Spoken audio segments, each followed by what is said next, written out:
Bienvenida. Gracias por aceptar la invitación que Funde le ha hecho para que pueda compartir sus conocimientos con los participantes. Muchas gracias, licenciada. Buenas noches a todos los participantes. Bueno, pues la agradecida soy yo. Me gusta mucho el derecho procesal civil y bueno, pues va a ser un honor para mí poder transmitirles todo el conocimiento y la experiencia que da, bueno, en el ejercicio de la profesión, ¿no? Entonces, por favor, pedirles a los estudiantes que si hay alguna falla técnica, no se está viendo las presentaciones, no se me esté escuchando bien, me puedan informar inmediatamente para que podamos tomar todas las medidas necesarias y que podamos tener una comunicación fluida. Asimismo, cualquier tipo de consulta que se genere en el desarrollo de nuestra clase, también por favor siéntanse libres de activar su audio o también escribir su consulta en el chat, ¿no? Yo voy a estar atenta a su participación y como última recomendación, también tener mucho cuidado con activar su audio o su cámara, esto por favor, para evitar desconcentrarnos, ¿no? En el desarrollo de la clase. Materia procesal civil es sumamente amplia. Vamos a ver los aspectos más importantes.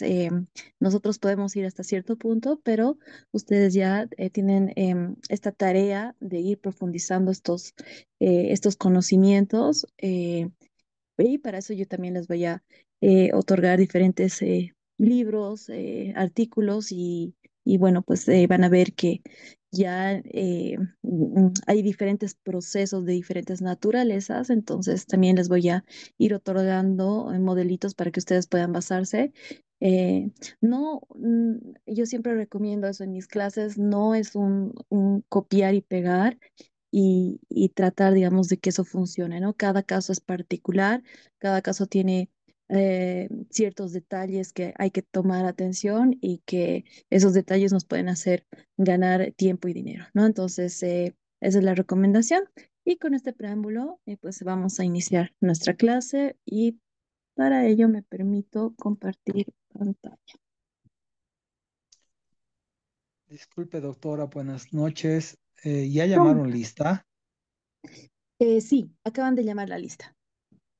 Ya escribí mi nombre en el chat. Mil disculpas por retardar.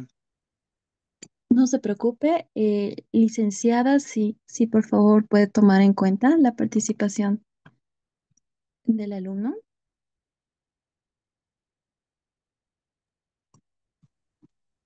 Mi nombre es Saúl John Alfaro. Perfecto, Saúl. Entonces, la licen ya va a tomar en cuenta para las listas correspondientes. Bueno, por favor, si me pueden confirmar, ¿se ve la pantalla?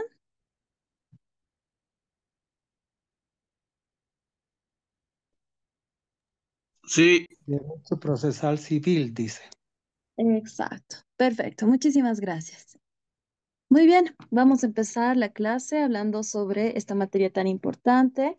Luego ya de haber estudiado el Código Civil, que es la parte teórica, la parte civil que hemos visto desde lo más simple que sería la persona, luego hemos visto bienes, luego hemos visto un libro referido a las obligaciones, luego hemos visto otro libro referente a las sucesiones y finalmente el libro número 5 habla del ejercicio, protección y extinción de derechos, ¿no? Entonces, nuestro Código Civil es amplio, es uno de los códigos más robustos que tenemos dentro de nuestra normativa jurídica vigente en Bolivia y justamente porque tiene muchas previsiones, muchas figuras.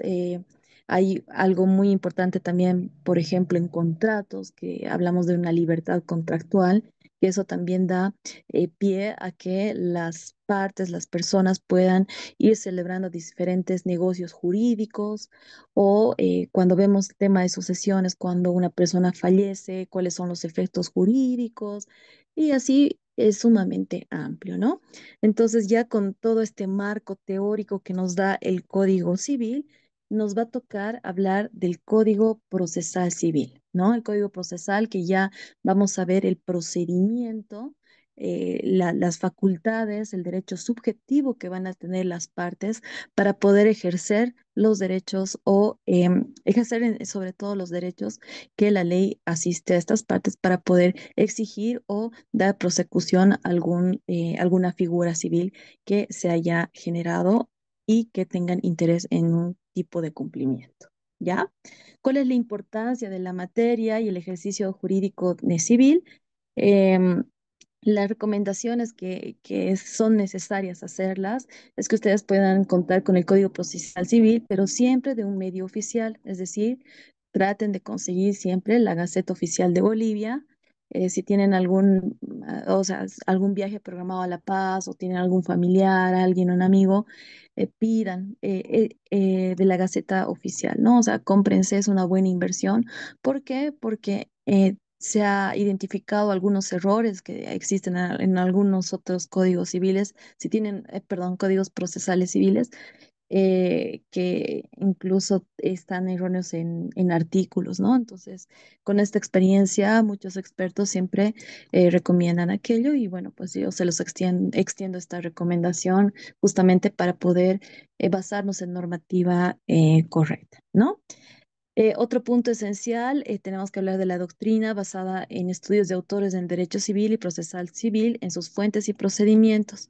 Para aquello también yo les voy a extender libros de Couture, Scrivich, de Santo, que son autores muy conocidos en la materia y que cuando ustedes ya estén litigando y cuando tengan que entender estas figuras que pueden llegar a complejizarse en algún momento, estos autores a través de la doctrina establecen lineamientos, interpretaciones, parámetros, criterios que son muy útiles para que podamos armar esta estrategia, ¿no? Entonces, siempre tenemos que ir acompañados con la doctrina y con la jurisprudencia, ¿no? La jurisprudencia que ustedes saben, creo que ya lo hemos hablado alguna vez, es que tienen que ir consultando las sentencias constitucionales que tienen carácter obligatorio para los jueces, para las partes litigantes y, bueno, pues los autos supremos que tienen carácter de referencia, ¿no? O sea, que son una buena referencia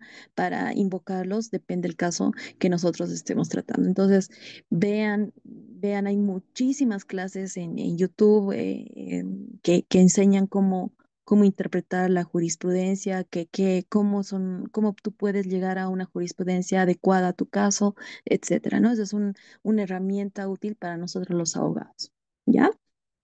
Y tercero, vamos a hablar de la cronología del proceso y del procedimiento de orden civil según corresponda. Este tema ya vamos a hacer y vamos a detenernos un poquito más, vamos a analizar a detalle qué son estas actuaciones procesales, cuáles son las etapas del proceso, pero depende de qué proceso estamos hablando de un proceso ordinario o procesos monitorios, ¿no? De estructura monitoria, así lo llama nuestro Código Procesal Civil. Entre ellos tenemos el proceso ejecutivo, el proceso coactivo, el proceso concursal, necesario, voluntario, ejecución de sentencias, etcétera, ¿no? Entonces, depende de qué proceso y cuál es la naturaleza del conflicto o del litigio que estamos enfrentando, es que vamos a ver qué tipos de etapas del proceso tiene y qué actuaciones nosotros podemos realizar para buscar el fin en sí, ¿ya? Entonces, que nosotros dominemos cuál es la cronología del proceso, es decir, cuál es el paso uno, cuál es el paso dos, cuál es el paso tres, y en esos pasos, ¿qué más puedo hacer? ¿Cómo me puedo defender? ¿Qué recursos puedo invocar? Es sumamente importante cuando hablamos del derecho procesal civil, ¿ya? Justamente mm, ejerciendo el tema de la doctrina, es que les pongo un concepto general de qué es el derecho procesal civil. Es una rama de la ciencia jurídica que estudia la naturaleza, esto es importante, de la naturaleza de los procesos, el desenvolvimiento, es decir, las etapas procesales y la eficacia del conjunto de las relaciones jurídicas, es decir, que una vez identificada la naturaleza, identificado cuál es el procedimiento, entonces vamos a buscar un resultado que sea positivo a los intereses de la parte que estamos defendiendo, ¿no? Todo dentro de un marco de la legalidad y de todo lo que contiene el derecho procesal civil, ¿ya? La importancia de la ley 439. La ley 439 es la que ha sido promulgada bueno, no recientemente, estamos hablando de la ley perdón, del 19 de noviembre del 2013, ¿no? Antes se llamaba el Código de Procedimiento Civil, ahora es el Código Procesal Civil, ¿no? Que tienen cambios sustanciales que también ahora los vamos a ir desmenuzando para que ustedes puedan entender eh, cuál es la nueva hermenéutica, son los nuevos criterios que también nosotros como abogados tenemos que ir ejerciendo dentro de este proceso, ¿ya? Más de 40 años de aplicación del Código de Procedimiento Civil, los primeros diagnósticos revelaron una serie de insuficiencias, entre ellas una sobrecarga judicial, una retardación de justicia, la poca transparencia en la administración de justicia. Existían muchos cuellos de botella en los actos de comunicación, es decir, en las notificaciones. Había una falta de convicción en los jueces a tiempo de dictar una sentencia. Había la denegación del acceso a la justicia y hablábamos de un sistema procesal que no motivaba una superación profesional. Es decir, había muchas deficiencias que evitaban encontrar lo sustancial, ¿no ve? Lo sustancial que es una justicia para las partes eh, que están dentro de un litigio, ¿no? Entonces, ¿qué es lo que ha buscado la 439? Es establecer nuevos lineamientos que puedan justamente simplificar el procedimiento, eliminar moras, agilizar causas, transparentar actuaciones judiciales, alcanzar una justicia pronta, eficaz y eficiente. Todo esto dentro de los lineamientos también establecidos en nuestra norma suprema, que es la Constitución Política del Estado, ¿no? Entonces, esta nueva normativa, la 439, va a componerse y va a caracterizarse sobre la oralidad en los juicios, ¿no? Ahora ya vemos que no es un sistema eminentemente escrito como antes lo era, sino que vamos a encontrar en diferentes procesos la oralidad, ¿no? Ya va a haber audiencias que son muy importantes, van a ver por qué, porque en cada audiencia tiene una razón de ser y también hay actos. Actividades, lo llama nuestro Código Procesal Civil, que se tienen que realizar dentro de esas audiencias, que son la clave para dar a conocer lo que estás defendiendo, ¿ya? No importa la parte que seas. Ahora también vamos a ver el uso de la tecnología, las notificaciones. Ya vemos que las notificaciones llegan a través del WhatsApp, ya son más dinámicos. Hay reducción de plazos procesales, ya los plazos procesales depende de la naturaleza, ya van a buscar justamente la celeridad y alcanzar esta justicia pronta, eficaz y eficiente. Obviamente, esto es dentro de un marco ideal, ¿no? Ya en el ejercicio vemos que no se cumple al 100%, que todavía hay muchísimas deficiencias que tienen que ser superadas, pero esto tendrá que ser paso a paso y que, bueno, pues nosotros como litigantes, abogados y las autoridades jurisdiccionales también poco a poco vayamos evolucionando y entendiendo y practicando nuevas bueno, todo lo que acabamos de decir de una manera idónea, ¿no? Entonces, esa es la finalidad de la 439. Entonces, aquí se los voy a dejar justamente un videíto que les pido que después de la clase ustedes lo puedan ver en cómodos y que puedan entender cuál es bueno, por qué lo he puesto ahí, ¿no? Para que ustedes lo puedan analizar. Más a profundidad. No se preocupen que yo estoy coordinando con la licenciada, vamos a poner todo esto en la plataforma todas las presentaciones para que ustedes las vayan revisando con mayor calma, ya con mayor tiempo. Luego, ahora vamos a ver la parte más, o sea, la primera parte que ustedes van a encontrar en el Código Procesal Civil. A ver, permítanme. Va a ser justamente el tema de los principios. Parece muy teórico, ¿no? O sea, decir, ¿para qué me va a servir los principios? O sea, parece muy sencillo. Pero, queridos estudiantes, no saben lo importante de invocar los principios cuando ya estás litigando. Cuando hay algún tipo de vulneración, una de las primeras cosas que nosotros tenemos que pensar es en los principios que se encuentran en el artículo 1 de nuestro Código Procesal Civil, ¿no? Y miren, el número uno es justamente el principio de oralidad. ¿Qué dice del principio de la oralidad? Dice, la oralidad es la forma de desarrollar el proceso sin perjuicio de la escritura en los actos establecidos por ley. Es decir, que vamos a manejar dos sistemas. Un sistema escrito, donde vamos a presentar una demanda, va a haber una contestación, va a haber excepciones, van a haber recursos que se puedan instaurar paralelamente, pero va a haber etapas meramente orales, ¿no? En estas etapas, como les digo, va a haber actividades específicas donde las partes van a poder hacer uso de todos los derechos que se establecen, me refiero a medios de prueba, alegatos,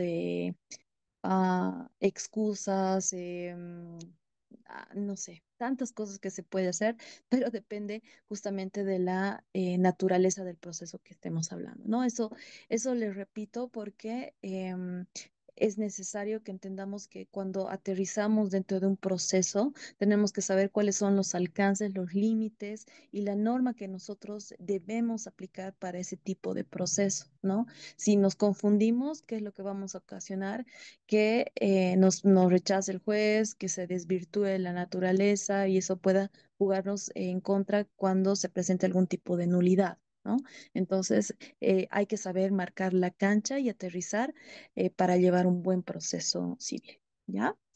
Cuando hablamos de un principio de legalidad, la autoridad judicial en procesos deberá actuar con arreglo siempre de lo dispuesto por ley. Estamos hablando de todo el marco normativo que existe en Bolivia, estamos hablando desde la Constitución Política del Estado, leyes, códigos, leyes y bueno, toda la normativa según su jerarquía que está establecido también en la Constitución Política del Estado. También vemos un principio de dirección, que consiste en la potestad de la autoridad jurisdiccional para encaminar las actuaciones procesales de manera eficaz, eficiente y ordena a las partes, sus apoderados y abogados al cumplimiento de las disposiciones legales, ¿no? Esto en cumplimiento también al principio de legalidad, ¿no? Entonces, esta ley, se dice que el juez es el director del proceso y como director del proceso tiene la potestad, tiene la autoridad de que si hay algún tipo de situación que se está empezando a desvirtuar, que no se está aplicando correctamente la norma, etcétera, puede tomar medidas correctivas y hacer que todas las partes que están interviniendo en el proceso cumplan lo que dice la ley, ¿no? Eh, otro principio muy importante que vamos a encontrar dentro del derecho procesal civil es justamente el saneamiento, que significa que va a facultarse a la autoridad judicial para adoptar decisiones destinadas justamente a subsanar defectos procesales en la tramitación de la causa, siempre que no afecten los principios del debido proceso y de la seguridad jurídica, de manera que se concluya la tramitación de la causa con la debida celeridad procesal. ¿Ven? Aquí ya cambiamos de chip. Decimos que la autoridad tiene que sanear cualquier tipo de defecto que se vaya a encontrar. Este saneamiento también se lo hace en etapas orales, ¿no? En estas etapas orales es importante el pronunciamiento del juez porque el juez se va a sentar y va a revisar todo el expediente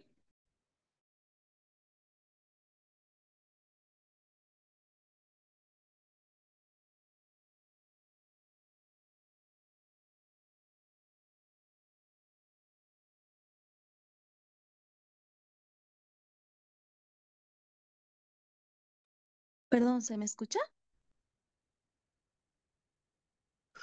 Sí, se lo escucha perfectamente. Perfecto, ¿no? Volvió. Entonces ahí, perfecto. Entonces ahí el juez va a tener esta posibilidad de adoptar este tipo de decisiones eh, que no afecten este principios de debido proceso. ¿Qué significa el debido proceso? Que justamente se puedan seguir todas las etapas procesales previstas para la naturaleza del proceso que estamos viendo, ¿no? La seguridad jurídica, que significa que las partes puedan actuar dentro de un marco de justicia, de igualdad y que no haya ningún tipo de arbitrariedad o beneficio para alguna de las partes, ¿no? Y que justamente busquemos dar esta celeridad procesal, que no se estanque o que no se sigan arrastrando cierto tipo de vicios que al final en algún momento van a hacer retroceder el proceso hasta que se subsane este vicio y bueno, pues eso conlleva, imagínense, en procesos ordinarios, por ejemplo, que duran años, 20 años, 15 años. Imagínense retroceder un proceso de tanto tiempo hasta, no sé, etapas iniciales, ¿no? Que puede pasar justamente porque ninguna de las partes ha podido advertir o también la autoridad judicial no ha advertido en su momento y que llegan a estas instancias ya avanzadas, imagínense. Es realmente terrible eso, ¿no? Para las propias partes que se ven afectadas por este tipo de situaciones, ¿ya? Un principio también importante en nuestro código procesal lo prevé es el principio de inmediación. Esto, y lo estudiamos mucho cuando vemos argumentación jurídica, cuando hablamos un poco los aspectos psicológicos, cómo son las estrategias de litigación. La inmediación nos ha abierto una puerta inmensa, queridos estudiantes. ¿Por qué? Porque en la inmediación va a permitir a la autoridad jurisdiccional tener este contacto personal y directo con las partes en las audiencias, con la prueba y los hechos que se alegan en el proceso, ¿no? Excepto en los actos procesales que deban cumplirse por comisión fuera de la jurisdicción del juzgado.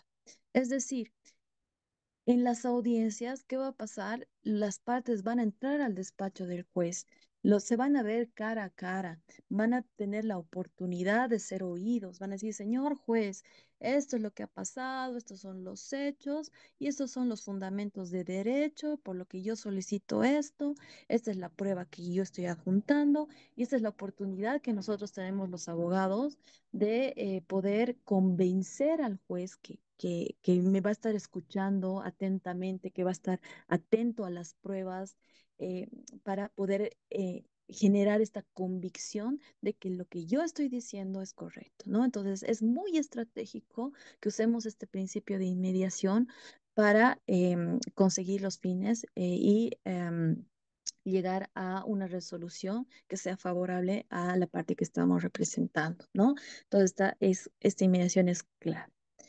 La concentración, este principio determina la conjunción de la actividad procesal en el menor número posible de actos para evitar su dispersión, ¿no? Abogados, futuros abogados, estos principios tienen que sí o sí complementarlos con doctrina y jurisprudencia, porque la doctrina y jurisprudencia les va a dar las estrategias más delicadas, las que más se tienen que usar cuando ya estemos dentro litigando en sí, ¿no? Entonces es importante que las vayamos complementando con la jurisprudencia y la doctrina, ¿ya? La publicidad exige como condición indispensable la difusión de la actividad procesal, salvo que la autoridad decida lo contrario cuando la ley determine, ¿no? En diferentes tipos de procesos que se tiene que cuidar a las partes y la confidencialidad, ¿no?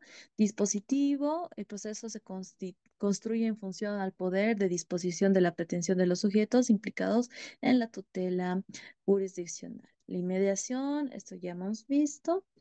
La gratuidad tendría que ser un proceso en materia civil gratuito, siendo esta la condición para hacer realidad el acceso a la justicia en condiciones de igualdad. eh, es lamentable, ¿no? Que vemos que no se cumple este principio de gratuidad, pero bueno, pues esos son los puntos de mejora y de atención urgente de las autoridades que se pueda cumplir un principio tan importante que es la gratuidad, ¿ya? Y bueno, sobre todo litigar en un juego limpio, ¿no? No que haya estos hechos de corrupción que escuchamos en las noticias o que ya escuchamos entre pasillos en el juzgado, que lamentablemente existen este tipo de situaciones. Pero bueno, nosotros como buenos abogados tenemos que saber invocar la norma, saber estas estrategias, saber surfear en lo que nos toca, en nuestra realidad y saber defendernos en todo lo que la ley nos da el arma, ¿no? Y la mejor arma que tenemos es todo el conocimiento que podemos ir adquiriendo y también la experiencia de otras personas que han podido superar este tipo de obstáculos, ¿ya? La eventualidad exige realizar actividades conjuntas dentro del mismo plazo, aun cuando sean excluyentes, contrarias e incompatibles. Esto ya lo vamos a ver a detalle cuando estemos analizando los procesos, diferentes procesos en materia civil. Y la contradicción, las partes tienen derecho a exponer sus argumentos y rebatir los contrarios, ¿no? Esto, por ejemplo, en un proceso ordinario tenemos la demanda. En la demanda, una vez citado a la otra parte, vamos a ver que la otra parte tiene derecho a contrademandar, se llama lo más conocido, ¿no? La contrademanda, ¿no? Pero es justamente que se pueda exponer los contraargumentos que se han expuesto en la demanda. Puedo contestar la demanda, puedo también no contestar la demanda o puedo interponer algún tipo de excepción que la norma prevé, ¿no? Entonces, hay diferentes formas de invocar este principio de contradicción. A ver, la probidad exige en la actuación de las autoridades judiciales, las partes, los representantes auxiliares de la jurisdicción y terceros que intervienen en el proceso a conducirse en los actos procesales siempre de buena fe, lealtad y veracidad. Es decir, todas las partes que van a intervenir dentro de un proceso civil tienen que cumplir con em, estos principios que la ley, que el Código Procesal los establece. La celeridad, vemos que es la economía del tiempo procesal, está edificada sobre un conjunto de institutos orientados a conseguir una pronta solución de las contiendas judiciales, impidiendo la inercia de las autoridades judiciales, partes, abogados y servidores judiciales. La interculturalidad, la autoridad judicial tiene que considerar que el ejercicio de los derechos individuales y colectivos eh, permiten la convivencia de una diversidad cultural, institucional, normativa y lingüística. Esto también lo tenemos bajo lineamientos de nuestra Constitución Política del Estado. La transparencia. Los actos procesales tienen que caracterizarse por otorgar a las partes una información útil y fiable, facilitando la publicidad de los mismos con el objeto de que la jurisdicción cumpla con la finalidad de proteger los derechos e intereses que merezcan una tutela jurídica, ¿no? Este es un principio que hay que invocarlo cuando necesitemos justamente ir defendiendo estos derechos e intereses de la parte que estamos representando. La igualdad procesal tiene que ejercerse durante la sustanciación del proceso. La autoridad judicial tiene este deber de asegurar que las partes estén en igualdad de condiciones en el ejercicio de sus derechos, garantías procesales, sin ningún tipo de discriminación o privilegio, ¿no? Eh, Hay muchas etapas procesales que, bueno, pues se da 10 días para que interpongas un recurso y te da 10 días para que respondas un recurso, ¿no? O sea, se van jugando con etapas y plazos procesales que justamente van a buscar esta igualdad. Y también la autoridad jurisdiccional, cuando, como les he dicho al principio de la clase, cada caso es muy particular y tiene detalles muy particulares. Entonces, la autoridad jurisdiccional, conforme se vaya desarrollando el proceso, va a tener que buscar esta igualdad procesal, ¿no? Si no, ya podríamos interponer algún tipo de recurso de apelación justamente evidenciando que se está coartando de alguna manera los derechos que necesitan ser tutelados por esta autoridad jurisdiccional que está conociendo el caso. La continuidad. Las audiencias serán fijadas con la mayor proximidad posible a fin de asegurar la continuidad del proceso. En caso de suspensión obligada de la audiencia, se fijará en el mismo acto de oficio un nuevo día, hora para su reanudación, quedando las partes notificadas en audiencia, ¿no? Entonces, ese ratito se evidencia que no ha habido la otra parte. Obviamente, esa parte tiene que haber presentado algún tipo de excusa que ha imposibilitado la, la presencia en la audiencia. Y bueno, si se admite esto, entonces acto seguido se tiene que agendar un nuevo día y hora y las partes no van a poder desconocer, decir, ah, no, no me han notificado, yo no sabía, etcétera, etcétera, porque se quedan notificadas en ese mismo acto procesal, ¿ya? Y verdad material. La verdad material, la autoridad judicial deberá verificar plenamente los hechos que sirven de motivo en sus decisiones, para lo cual deberá adoptar las medidas probatorias necesarias autorizadas por ley, aun cuando no hayan sido propuestas por las partes, ¿no? Los medios de prueba, tenemos que buscar cuál es la verdad de lo que estamos tratando de emitir una sentencia, ¿no? Como autoridades judiciales, ¿no? Entonces, existen diferentes tipos de prueba que están establecidos en el Código Procesal Civil, les digo. Prueba documental, testifical, pericial, inspección ocular, inspección, informe ocular se llama, no estoy muy segura del nombrecito, pero ahorita lo vamos a ver. Después las presunciones, etcétera, ¿no? Entonces no se limitan solo a estas pruebas, sino que puede haber otro tipo de pruebas que si la autoridad judicial eh, determina o considera necesarias para encontrar la verdad material, entonces tiene esa facultad de poder ordenar que se pueda reproducir esta prueba, ¿no? Entonces, es importante llegar a esta finalidad que va a ser la verdad material del caso que estamos en litigio, ¿ya? Para poder entender con mayor precisión lo que ustedes van a ir adentrándose más en este mundo del procesal civil, del Código Procesal Civil, es necesario ir hablando sobre la terminología. Por razones de tiempo, queridos estudiantes, no los vamos a analizar, pero sí las vamos a ir hablando en las próximas diapositivas. Lo que les pido, por favor, yo he extraído la terminología más importante, jurisdicción, competencia, acción, excepciones, reconvención, jurisprudencia, actor demandado, plazo, etcétera. Aquí se los dejo para que ustedes puedan ir familiarizándose con esta terminología y sobre todo entendiendo cuáles son los efectos que tienen dentro de un proceso civil, ¿no? Porque si entendemos cuáles son los efectos y los alcances, entonces vamos a poder aplicar la norma correcta, ¿no? Entonces, también les voy a pasar un diccionario de COTUR que es justamente es el diccionario en terminología procesal civil, ¿no? Para que ustedes cuando ya vayan litigando o en los trabajos que vamos a establecer para el curso, ustedes puedan usar la terminología correcta. Es más, me encantaría que ustedes me pongan el significado, el concepto de esa palabra para que puedan entender justamente lo que les digo, el alcance de esta palabra dentro del Código Procesal Civil. ¿Ya? ¿Cómo vamos hasta ahí? ¿Está todo bien? ¿Tienen alguna pregunta?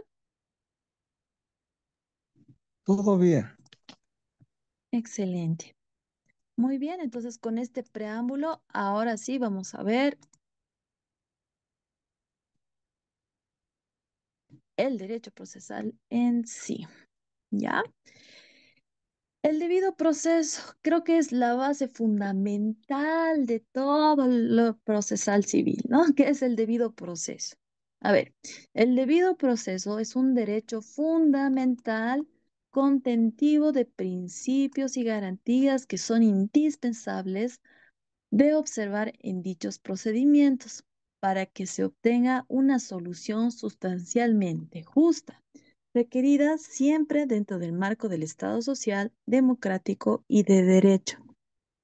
Es un derecho de toda persona a participar en un procedimiento dirigido por unos sujetos con unas cualidades y funciones concretas, desarrollando de conformidad con las normas preestablecidas en un ordenamiento jurídico en los que se debe decidir conforme al derecho sustancial preexistente, siempre y cuando se dé la oportunidad de oír o escuchar a todos los sujetos que puedan ser afectados con las resoluciones que allí se adopten, ¿no? El debido proceso, cuando ustedes ya vean más memoriales, procesos ordinarios, ejecutivos, etcétera, van a ver que muchos abogados, y me incluyo, siempre vas a invocar el debido proceso. Hay muchísima jurisprudencia al respecto porque es un punto bien, bien neurálgico en todos los procedimientos que existen en todo tipo de procesos, ¿ya? ¿Por qué? Porque con el debido proceso estamos diciendo que siempre se tiene que aplicar los principios y garantías que están del proceso que estamos observando, ¿no ve?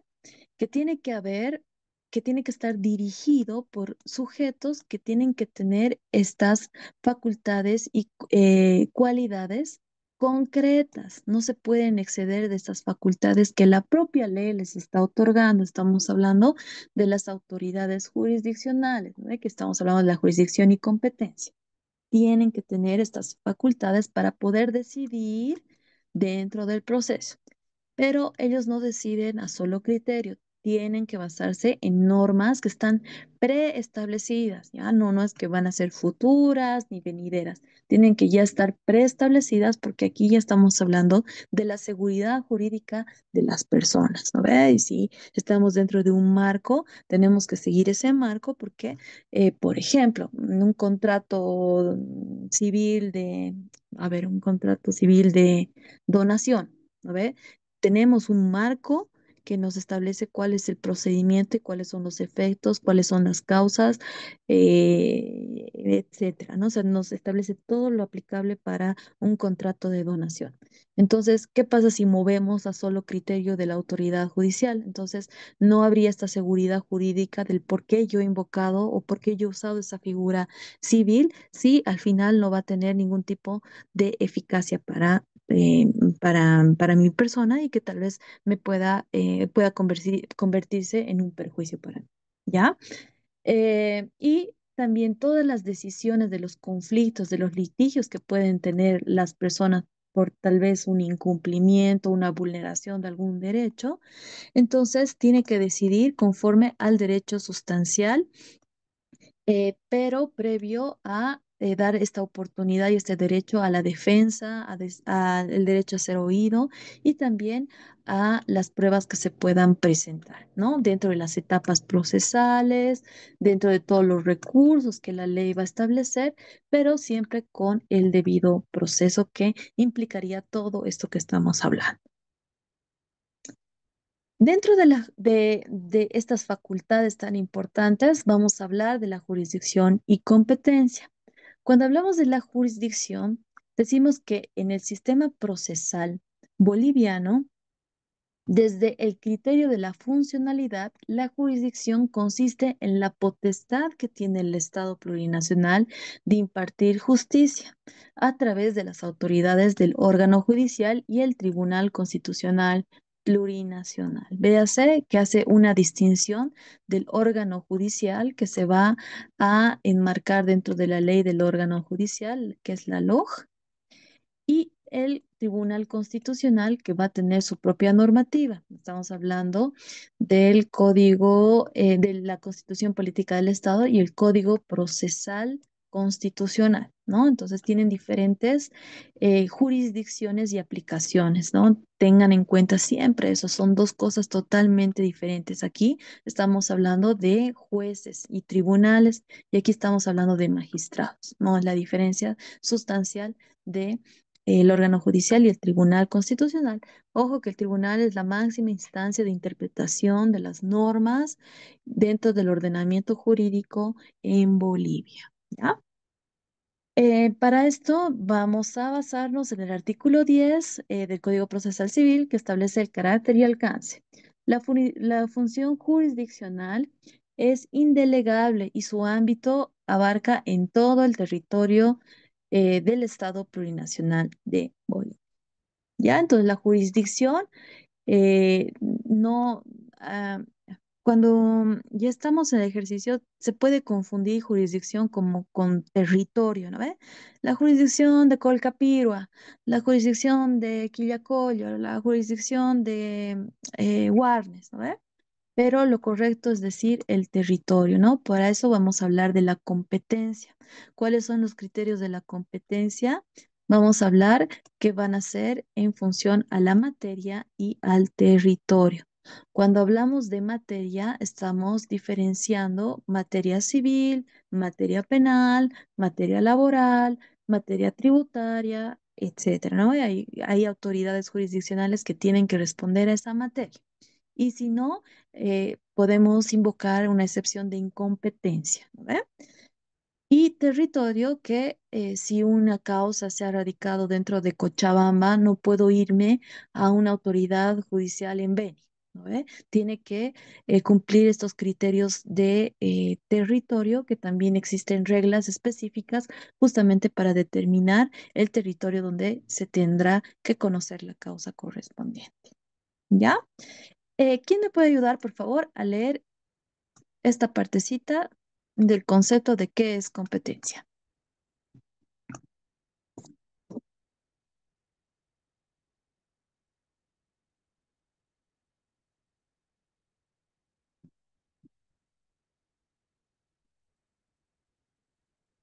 Nadie, a ver, Gloria. Gloria, ¿estás ahí?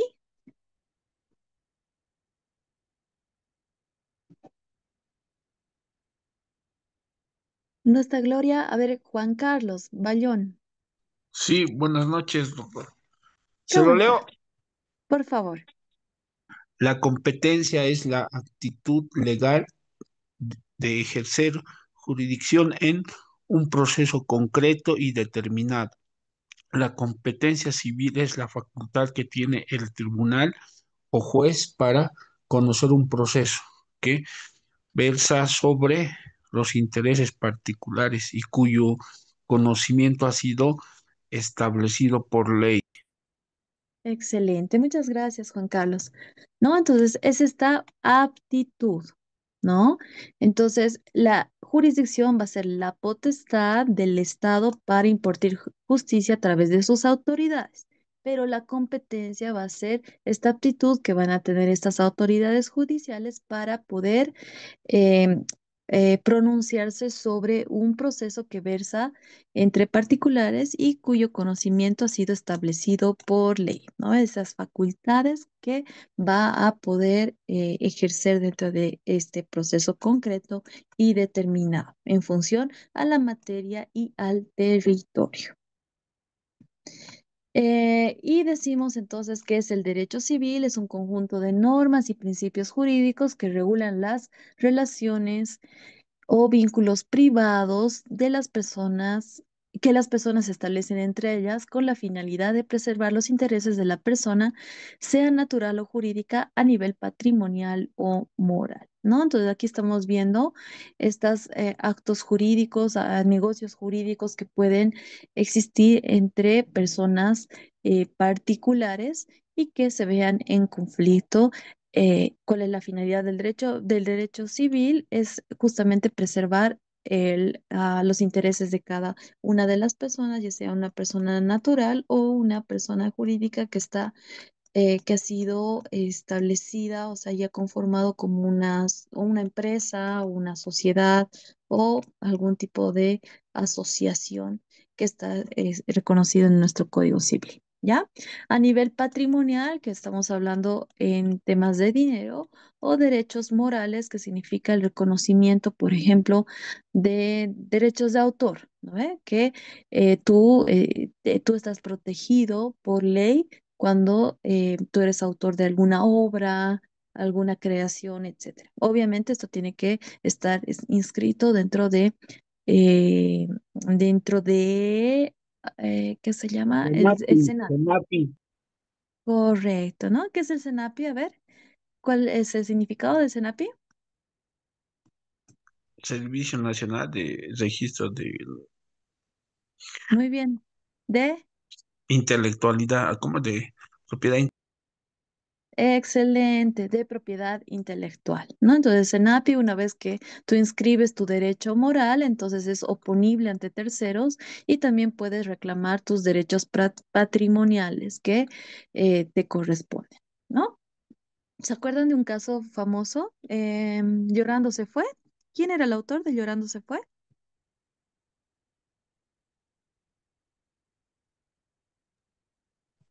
Los Carcas, Los Carcas. ¿Pero quién ha escrito la canción?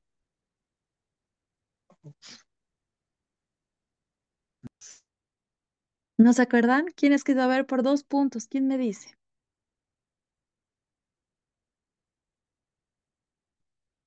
Roxana dice Ulises Hermosa, ¿no? Y después la otra canción, ¿quién ha plagiado la canción de Llorando se fue? ¿Qué grupo era? Kaoma. Exacto, ¿no? Kaoma. Entonces los Carcas han reclamado su derecho moral, su derecho de autor y han podido ganar esta demanda, ¿no? Justamente porque estaba inscrito y una vez que tú inscribes en el SENAPI sale una resolución administrativa y esta resolución administrativa ya te protege en tus derechos morales. Materia intelectual, de propiedad intelectual es sumamente amplia, muy bonita, muy compleja porque se rige también con normas internacionales de la comunidad andina. Uy, sumamente complejo, ¿no? Que habla de marcas, de propiedad intelectual, propiedad industrial. Uy, es sumamente amplio, pero también que muchas empresas están buscando a especialistas en propiedad intelectual, ¿no? Porque da mucho dinero y son estas marcas, lemas comerciales, etcétera, que son de interés de grandes empresas o pequeñas empresas, etcétera, ¿no? Entonces, es interesante la materia. Si pueden un poquito ir indagando, se los recomiendo. ¿Ya? Entonces, dentro de las partes que componen el proceso civil, vamos a encontrar al juez. En su definición decimos que es la persona con autoridad y potestad para juzgar y sentenciar. También juez se refería a una mujer. ¿Ya? El artículo 7 del Código Procesal Civil. ¿Quién me puede ayudar, por favor, al dar lectura al 7 y al 8?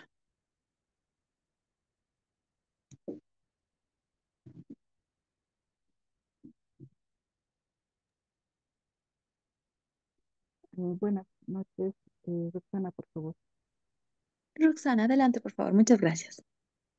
Título 7, publicidad. La publicidad exige como condición indispensable la difusión de la actividad procesal, salvo que la autoridad judicial decida lo contrario cuando la ley lo determine. Artículo 8, saneamiento. La facultad faculta a la autoridad judicial para adoptar decisiones destinadas a sanar defectos procesales en la tramitación de la causa, siempre que no afecte los principios del debido proceso y de la seguridad jurídica, de manera que se concluya la tramitación de la causa con la debida celeridad procesal. Ya, estamos con el Código Procesal Civil. ¿Eh?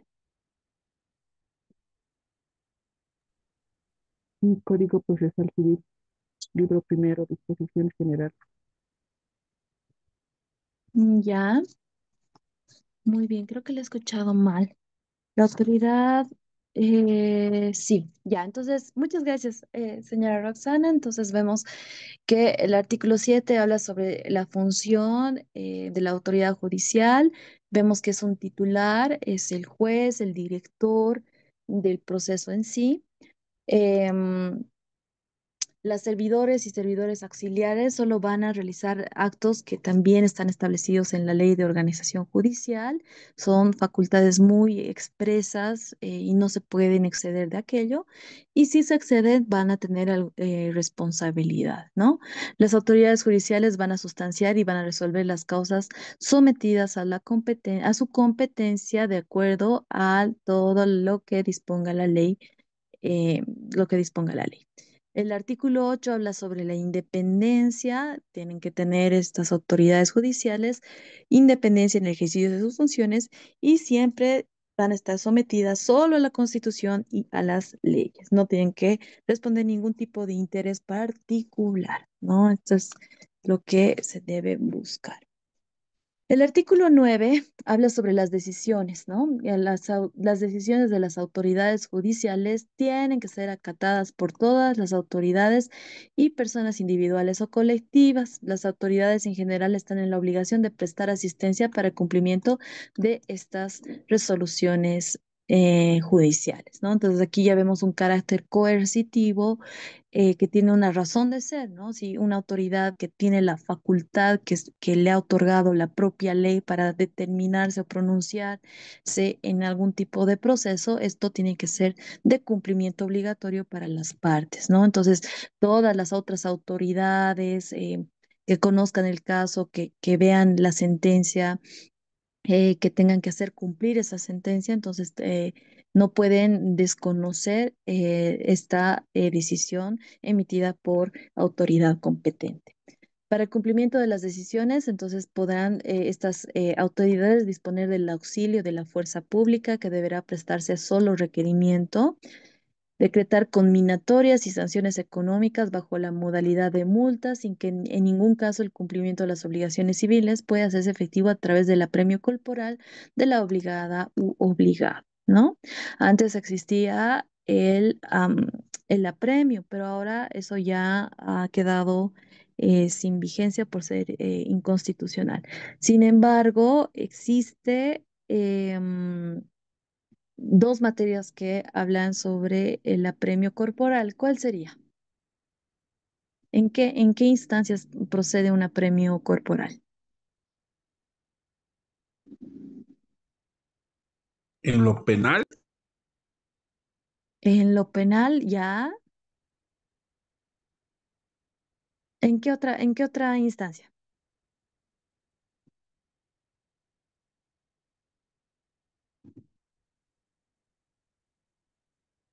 Doctorita, si no me equivoco, en los Ujú. casos de asistencia familiar. Excelente, Mabel, excelente. Asistencia familiar. Y una materia más. ¿Cuál sería?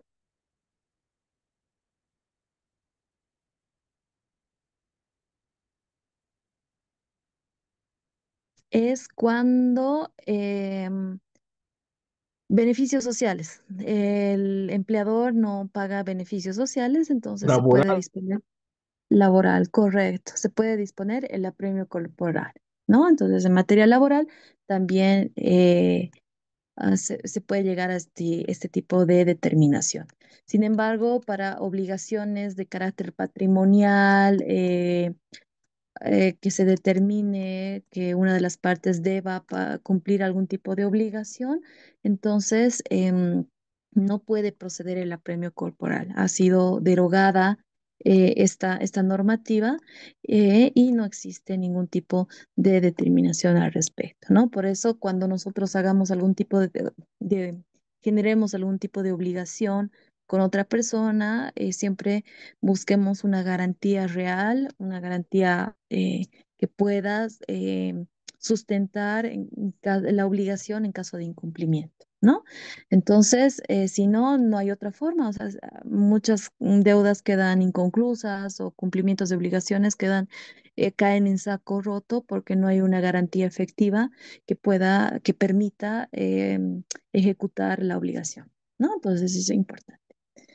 Las partes El artículo 115 dice, toda persona será protegida oportuna y efectivamente por los jueces y tribunales en el ejercicio de sus derechos e intereses legítimos, y el Estado garantiza el derecho del debido proceso, lo que hemos hablado, a la defensa, a una justicia plural, pronta, oportuna, gratuita, transparente y sin dilaciones. Nos remitimos también, extrayendo todo esto de la Constitución Política del Estado, lo que hemos visto dentro de los principios que van a regir al proceso civil. Las partes, ¿cuáles son las partes esenciales que van a existir dentro de un proceso civil? Vamos a ver el demandante, el demandado y terceros en los casos que están previstos por ley.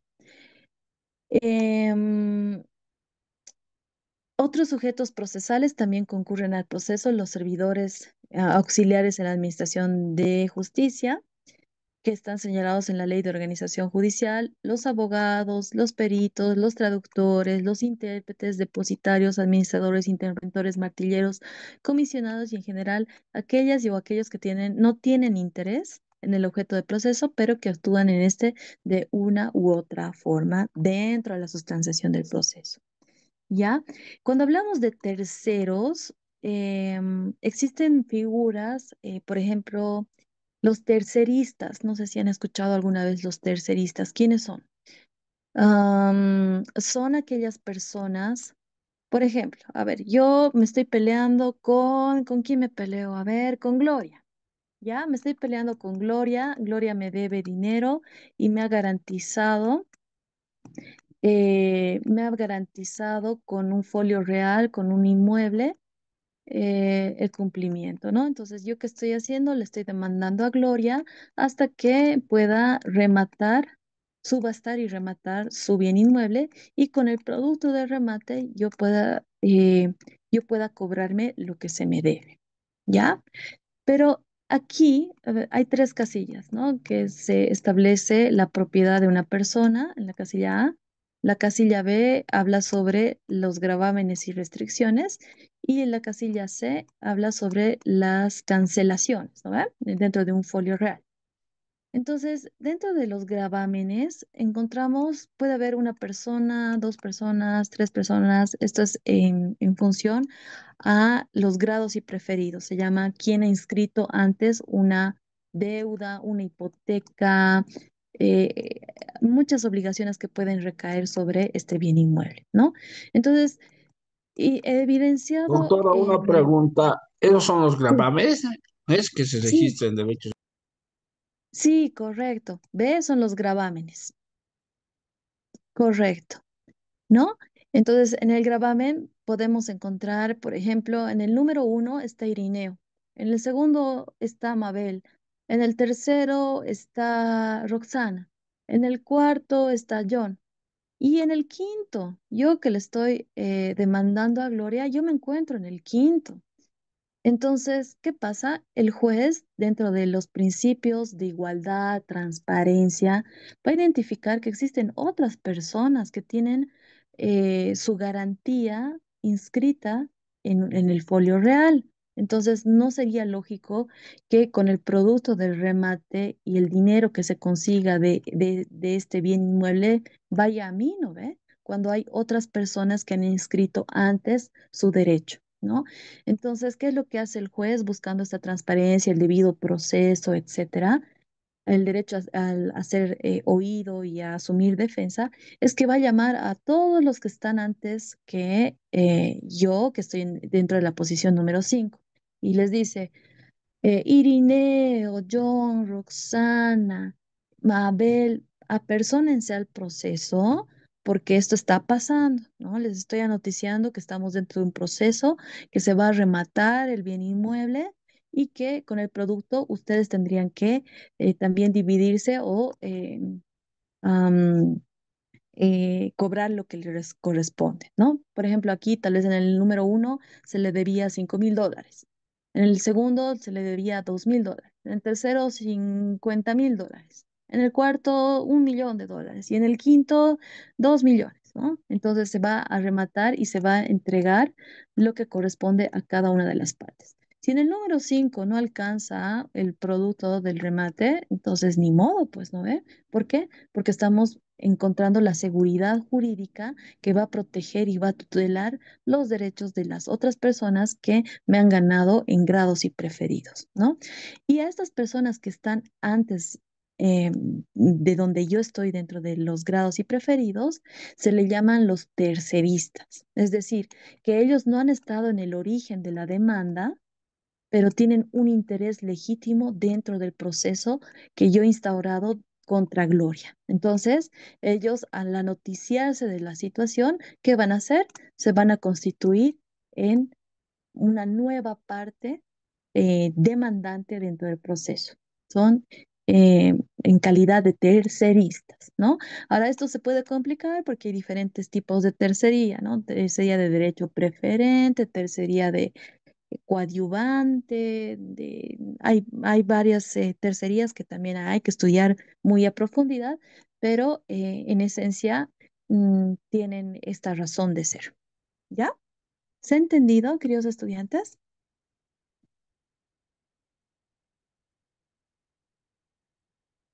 Entonces, sí, lo más importante es registrar antes, ¿no? Sí. Juan Carlos, esto es importante porque yo he visto casos, cuando tú vas a derechos reales e inscribes, digamos, alguna hipoteca, algún reconocimiento de deuda, etcétera, por minutos, te lo juro, por minutos era la diferencia entre el puesto número 1 y el puesto número 2. Si tú por un minuto antes inscribes tu derecho, tu gravamen, tienes el grado de preferido. A ti se te va a pagar primero si hay un remate, ¿no? Por minutos. Aquí te sale por hora, por minuto, por segundo. ¿A qué hora estás registrando tu derecho, ¿no? Tu gravamen, tu limitación, todo. Entonces, es importante, Juan Doctorita, Carlos. una consulta. Para este registro, ¿qué Ujú. necesitamos? ¿Debemos tener un con reconocimiento de firmas? De- Una documento, un contrato? Excelente, sí, buena pregunta. Depende de de qué documento se trate, de dónde nazca este documento. Ahí puedes tú tener un contrato con reconocimiento de firmas, puedes tener una hipoteca, un anticrético, tienes que ver qué tipo de formalidades exige la ley para la legalidad de un documento. Hay documentos privados, hay documentos públicos. También esta obligación del registro puede surgir de un proceso judicial, que haya una sentencia que determine la anotación de, no sé, la hipoteca judicial, por ejemplo, de un bien inmueble. O puedes incluso ver, no sé, una medida cautelar, se llaman las medidas cautelares que se hacen previamente de iniciar un proceso judicial, que tú puedes asegurar, por ejemplo, el cumplimiento de una obligación, embargando o anotando preventivamente un bien. Entonces hay diferentes formas de llegar a un registro dentro de este folio, de este documento que determina cuál es el bien inmueble, ¿no? Para eso hay que revisar bien el Código Civil, los documentos públicos y privados. Y Juan Carlos, es bien interesante tu pregunta. ¿Sabes por qué? Porque depende qué documento nosotros tengamos donde se origine una obligación, eso va a ser determinante para qué tipo de proceso vamos a hablar. Si vamos a hablar de un proceso ordinario, o vamos a hablar de un proceso ejecutivo, o un proceso coactivo, o un proceso concursal. Entonces, ahí este documento de origen va a ser clave para todo, ¿no? Ahora vamos a hablar cuál es la diferencia de cada uno de ellos y ustedes van a ver la importancia de tu pregunta de qué documentos podemos generar, ¿no? Y en qué instancia nos encontramos por eso, ¿no? Entonces, ahí vemos, hay que considerar de las partes que tengan la capacidad, que es la aptitud para realizar válidamente actos procesales, intervenir formalmente en el proceso civil, Si hay algún tipo de incapacidad, esto también puede generar algún tipo de vicio o nulidad posterior. Por eso nosotros los abogados tenemos que buscar que se cumplan con estos presupuestos, o tal vez estamos hablando de un apoderado judicial, es decir, que tenemos que revisar nosotros, que tengan todas las facultades establecidas a través de un poder de representación emitido por autoridad competente, que estamos hablando de un notario de fe pública, y que se establezcan las facultades de representación de una persona, ¿no? Se establece estas facultades expresas, ¿no? Para contestar demandas, reconvenir, asumir defensa o poner excepciones. Imagínense que no tenga alguna de estas facultades y nosotros no revisemos, ¿no? Entonces, esto es nulo. ¿Cuáles son las actividades previas al proceso? Dentro de los procesos civiles vamos a ver que puede darse una instancia de conciliación. El Código Procesal Civil, una de las características, aparte de la oralidad, la inmediación, que hemos visto que son cosas nuevas que propone este Código Procesal Civil, también vamos a ver que en varias instancias siempre se promueve la conciliación entre las partes. ¿Para qué? Para evitar seguir a un proceso largo, desgastante, que te va a conllevar mucho dinero, tiempo y desgaste emocional, ¿no ve? Entonces, las propias autoridades van a poder, van a incentivar esta conciliación, ya no van a ser autoridades jurisdiccionales, sino que van a cambiar de rol y van a ser conciliadores, ¿no? Y eso totalmente diferente la hermenéutica que se tiene que manejar. También podemos ver aspectos de transacción, cuando las partes se ponen de acuerdo y que pueden finalizar a través de un documento transaccional, que en caso de incumplimiento se puede ejecutar también. Y también existen el desistimiento también, que puede ser originado por un acuerdo entre partes, o porque una de las partes haya perdido el interés de proseguir con el proceso en sí. Y las diligencias preparatorias de la demanda, entonces vamos a ver que existen diferentes solicitudes que tú puedes realizar. Por ejemplo, un emplazamiento de firmas, es decir, que tú vas a llamar a una persona para que dentro de los estrados judiciales pueda reconocer si es su firma o no es su firma. Hay otras diligencias preparatorias muy interesantes que las vamos a ver cuando ya hablemos del proceso en sí, ¿ya? Em, que tengo una diapositiva específica para este tipo de medidas preparatorias, que creo que le vamos a ver mañana como algo complementario, ¿ya? Ahora, ¿cuáles son los procesos de conocimiento? Los procesos de conocimiento también son los llamados los procesos ordinarios. Son aquellos que resuelven una controversia sometida voluntariamente por las partes al órgano jurisdiccional y que se tramita sobre hechos dudosos y derechos contrapuestos, que debe resolver el juez declarando a quién compete el derecho cuestionado o la cosa litigiosa. ¿Ya? Ahora, se los voy a poner bien facilito cuando hablamos de un proceso ordinario. Un proceso ordinario se origina cuando tú tienes que probar ante la autoridad jurisdiccional que tú tienes la razón, que se tiene que tutelar tu derecho, que tienes todas las prerrogativas que la ley establece para que se pueda efectivizar ese derecho. ¿Qué pasaría? No sé si les ha pasado o han visto alguna vez estos documentos que, por ejemplo, a ver, yo le presto a Roxana $5,000 y hacemos un documentito escrito a mano. ¿Ya? Yo, Diana Villarroel, presto a Roxana $5,000 y Roxana tiene que devolverme dentro de 3 meses $6,000, ¿no? Que compone la deuda, el capital más intereses. Firman en constancia y aceptación Diana y Roxana. Tal cual, así a mano.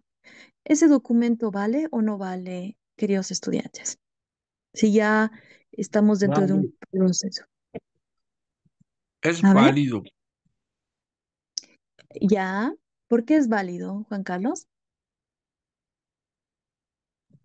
porque Ambas partes han firmado y están de acuerdo. ¿Ya? Pero ¿qué pasa, Juan Carlos, si Roxana me dice, no, yo no he firmado? Demostrame que yo he firmado. No se ha cumplido, no hay reconocimiento de firmas, no hay protocolización, nada. ¿Qué haces? ¿Qué haces tú, Juan Carlos, como abogado? Puedo volver a hacer un acto de conciliación para hacer reconocer otra acta. Podría ser, le llamas a conciliación a Roxana. Roxana no va. ¿Qué haces?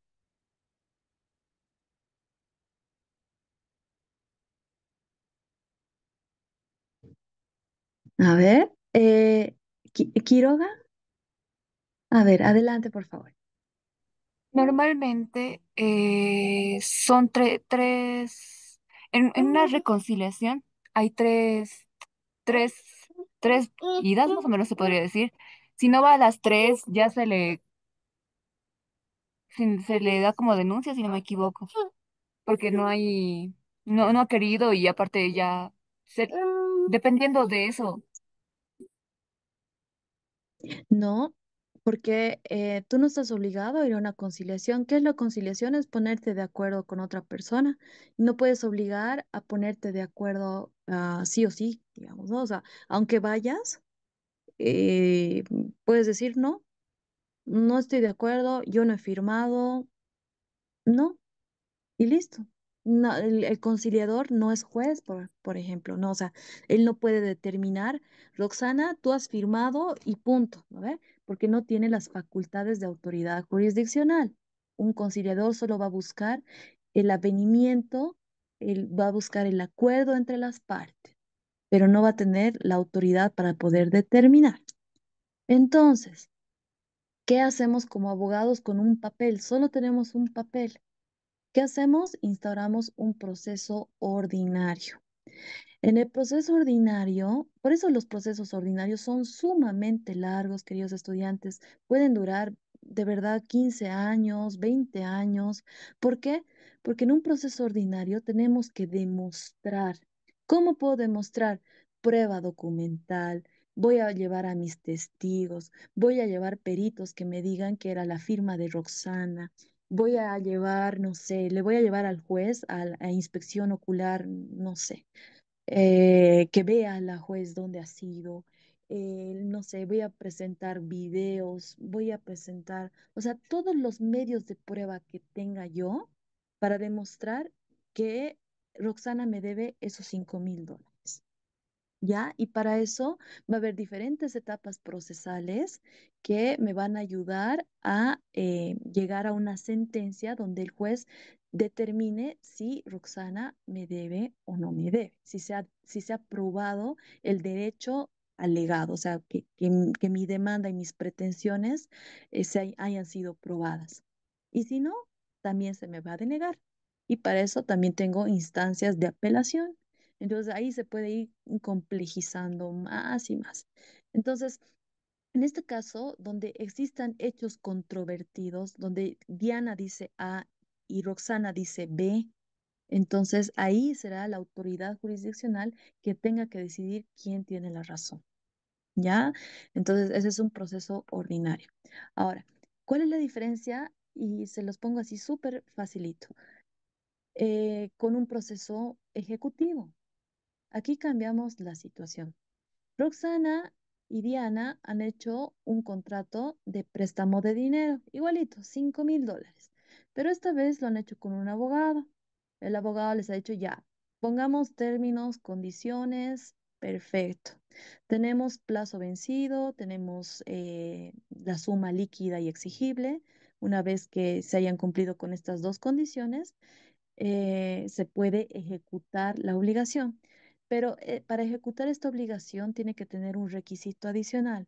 Me refiero a que tenga que tener un reconocimiento de firmas o estar protocolizado, es decir, que haya pasado por autoridad notarial, que le ha dado una mayor legalidad a la obligación que existe de Roxana de devolverme, por ejemplo, los $5,000 más intereses, ¿no ve?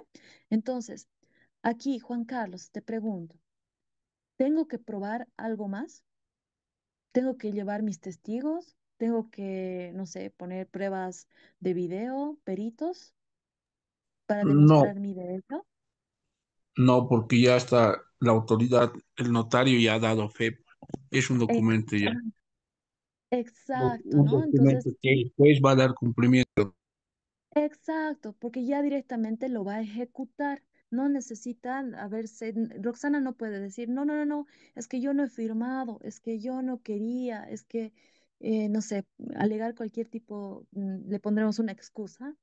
No puede, no existe, porque ya ha pasado por autoridad, ya se ha firmado, ya está reconocido, cada una tiene su copia correspondiente, entonces es mucho más fácil ir al juzgado y presentar una demanda ejecutiva para justamente poder hacer cumplir con la obligación, hacerse cumplir con la obligación, ¿no?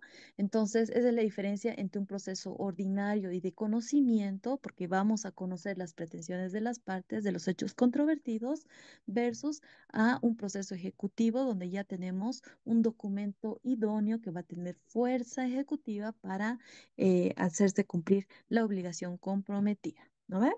Y cada uno de los procesos van a tener una razón y una naturaleza totalmente diferente. Pero en esta instancia vamos a hablar del proceso más complejo, que es el proceso ordinario.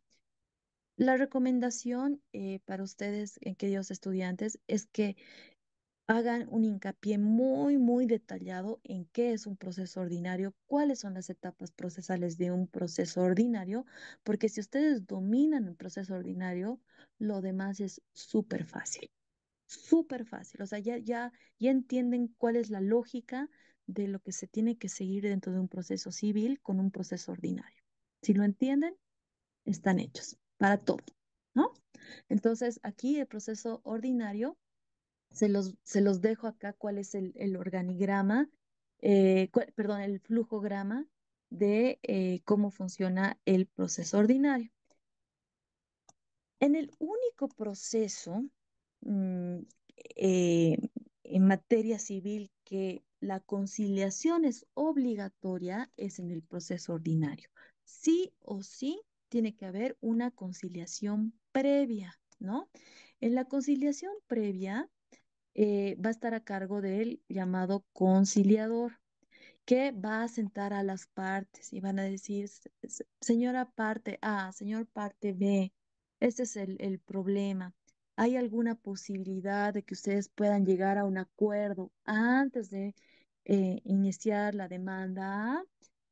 Sí, a ver, nos pondremos de acuerdo, ¿no? Entonces cada una de las partes empieza a exponer em, en lo que quiere para estar tranquilo, para satisfacer sus intereses, que nazca la solución de las propias partes, ¿no ve? Y el conciliador va a empujar a las partes para que pueda salir esta solución de ellas mismas, ¿no? Entonces, si todo sale bien dentro de la conciliación, se va a labrar un acta de conciliación total, ¿no? Todos los puntos que teníamos en controversia se han resuelto y esto es lo mejor que nos puede pasar en la vida porque ya tenemos una conciliación total. Ahora, nos ha ido medio bien, entonces hay una conciliación parcial. De los tres puntos que teníamos en controversia, el primer punto hemos llegado a una conciliación. El segundo punto no hemos llegado a una conciliación, hemos llegado a una conciliación y el tercer punto no hemos llegado a una conciliación. Entonces, se labra un acta también que va a ser una conciliación parcial. Sobre estos dos ya no se sigue el proceso, pero sobre este que no se han puesto de acuerdo, entonces continuamos con el proceso ordinario. Y si hay una conciliación fallida, es decir, que las partes no se ponen de acuerdo en ninguno de los puntos que están en controversia, entonces también sigue el proceso ordinario. Entonces, para proceso ordinario, entonces, paso número uno, la conciliación. ¿Ya? Em, si hay una conciliación total, por ejemplo, yo le digo, Juan Carlos, nos vamos a poner de acuerdo, no nos iremos a un proceso ordinario, tú me debes $5,000, me vas a pagar de aquí a un año, etcétera. Ya, quedamos en eso, ya quedamos en eso. Hacemos un acta, etcétera. Esa acta, una vez que ha sido aprobada por el juez, homologada y aprobada por el juez, tiene calidad de sentencia. Y esta acta se ejecuta como un proceso ejecutivo, dentro de un proceso ejecutivo, ya no dentro de un proceso ordinario. ¿Por qué? Porque ya tenemos un documento idóneo que tiene la fuerza para poder ejecutarse. No necesito demostrar más, no necesito presentar prueba testifical, pericial, presunciones, informes, etcétera, ¿no? No necesito nada, ya tengo un documento idóneo que me permite ejecutar la obligación. Por eso las actas son importantes realizarlas porque tienen esta fuerza, ¿ya? En los puntos que no me he puesto de acuerdo o que haya una conciliación totalmente fallida, entonces vamos a formalizar la demanda ordinaria. Dentro de la formalización de la demanda, tenemos que cumplir lo que dice el artículo 110 del Código Procesal Civil. ¿Qué es el 110? Que se los leo rapidito y esto tienen que saber de memoria. El 110 va a establecer la forma y el contenido que tiene que tener una demanda. El punto número 1 dice indicación de la autoridad judicial a quien se interpusiese la demanda. La suma o la síntesis de la pretensión, las generales del demandante, las generales de la parte demandada, el bien demandado, la relación precisa de los hechos, la invocación del derecho, la cuantía, sobre cuánto yo me estoy peleando, ¿no? En los $5,000. La petición formulada en términos claros y positivos y finalmente las firmas de la parte actora, es decir, de la parte demandante. Entonces son requisitos formales que yo tengo que cumplir dentro de mi demanda y para esto también hay estrategias que se siguen. Les voy a mostrar en un modelito el día de mañana cómo hacen los abogados para que no se les olvide ninguno de estos requisitos y que puedas ordenarse tu demanda, ¿no? Porque no se olviden que los jueces están con tantas cosas, con tantos expedientes, con tanta sobrecarga, que tú pongas una demanda que no está ordenada o que no está completa, significa que no te van a entender y que va a entorpecer más bien el proceso. Si tú haces mal tu demanda, no cumples con el artículo 110 del Código Procesal Civil, entonces, ¿qué va a pasar? Te van a sacar carácter previo. Y te dicen, señor demandante, usted no ha cumplido con el inciso 3, 4 y 5 del artículo 110. Le doy 72 horas para que usted subsane estas observaciones. Si usted no subsana, se la tiene como no presentada su demanda, ¿no? Entonces, como un castigo que el juez va a interponer a la parte que no cumpla con estos presupuestos procesales exigidos por ley, ¿ya? Una vez que se admite la demanda, hay un traslado al demandado. En este traslado, después del plazo establecido por ley, eso lo vamos a estudiar con mayor profundidad, el demandado tiene las facultades de poder contestar a la demanda, reconvenir, es decir, que contrademanda por otros tipos de hechos, pero que tienen también el mismo objeto, o puede plantear también las excepciones.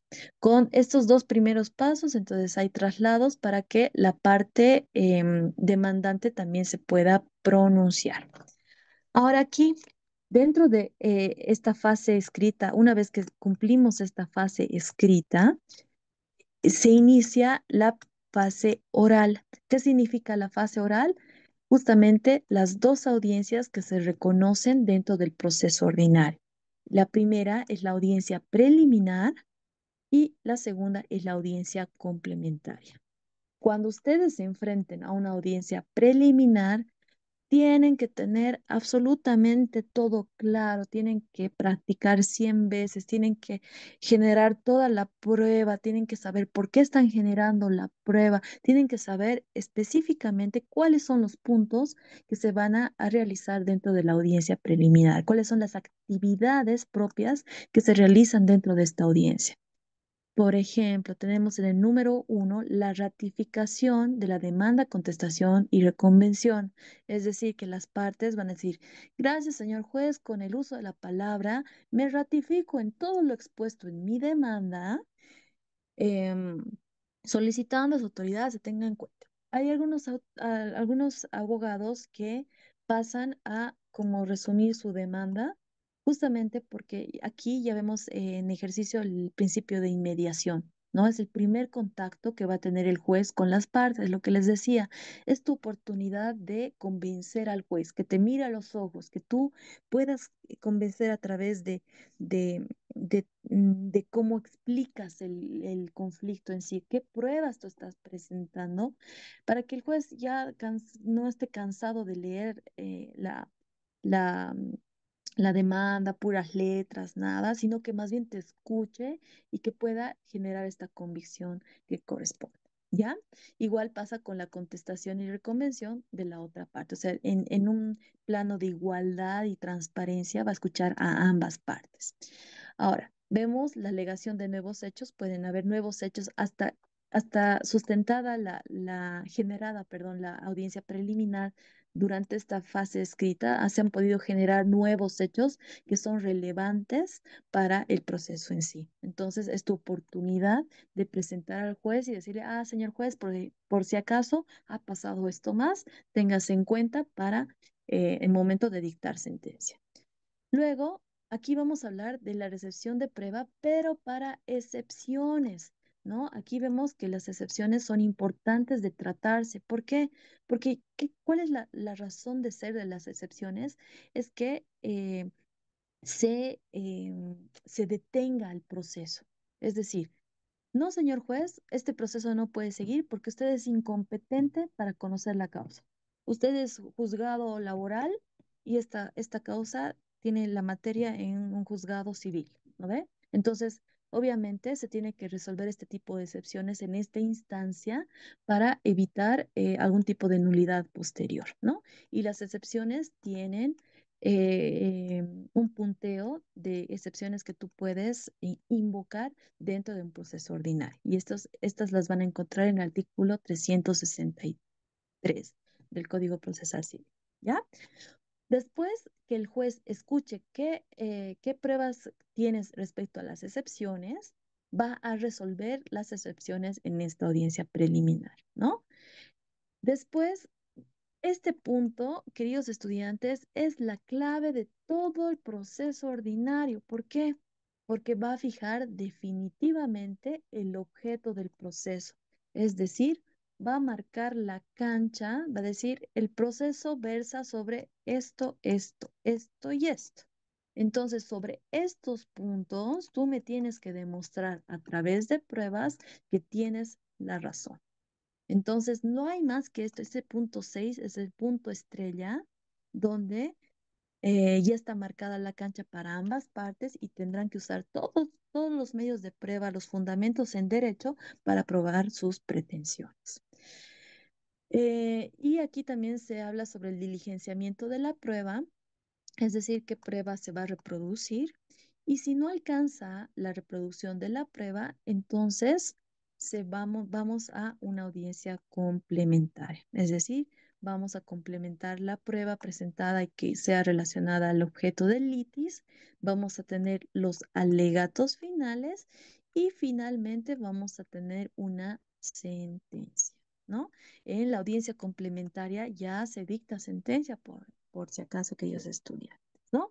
Entonces, de manera general, así funciona un proceso ordinario. En medio de todo esto pueden haber nulidades, incidentes, apelaciones, etcétera. Pero por eso lo complejiza el proceso ordinario, ¿no? De todas maneras, esto tendría que ser un proceso de manera lineal, cómo tendría que sustanciarse, ¿no? Pero inevitablemente porque existen hechos controvertidos para ambas partes, se hace mucho más largo, ¿ya? Queridos estudiantes, vamos a quedar aquí el día de hoy. Mañana vamos a hablar un poquito más sobre el proceso ordinario y vamos a ver los otros tipos de procesos que existen en materia procesal civil. Si tienen alguna pregunta, por favor, quisiera escucharlos. Si hay algo que quisieran complementar hasta este punto, con todo gusto yo puedo ir respondiendo a sus consultas.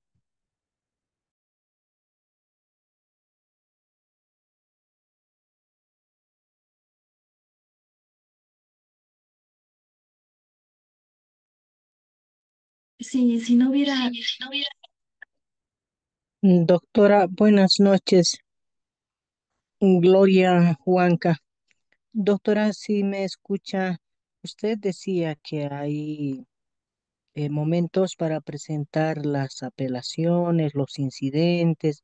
¿En qué casos se presenta, de qué forma y cuáles son los plazos para presentar eso? Por favor, doctora. excelente pregunta, Gloria. Se pueden presentar las apelaciones en cualquier instancia. Es, eh, es un poquito complicado. Me gustaría avanzar un poquito más em, terminando el proceso ordinario y nos vamos a tomar un poquito más de tiempo para que yo les explique los incidentes, los plazos que se pueden ir interponiendo y sobre todo les voy a mostrar, voy a tratar de conseguir para mañana algún memorial de incidente y de pronunciación de incidente en apelación. No, lo que pasa es que hay en diferentes efectos también las apelaciones o los incidentes que suben al superior en grado y ellos tienen que pronunciarse. Hay algunos que tienen efecto de que puede seguir sustanciándose el proceso, pero hay otros que se detiene el proceso, ¿no? Entonces, son muchas etapas procesales en las que se pueden realizar. Mañana nos vamos a tomar un tiempito, señora Gloria, para que yo les pueda explicar de mejor manera.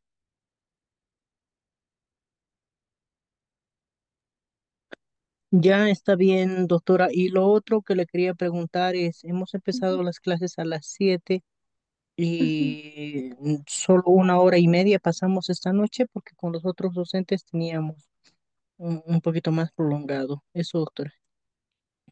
Excelente. Licenciada, no sé si está bien una hora y media o podemos extenderlo a 2 horas hasta las 9. Depende de cómo. Doctora, usted tiene la libertad.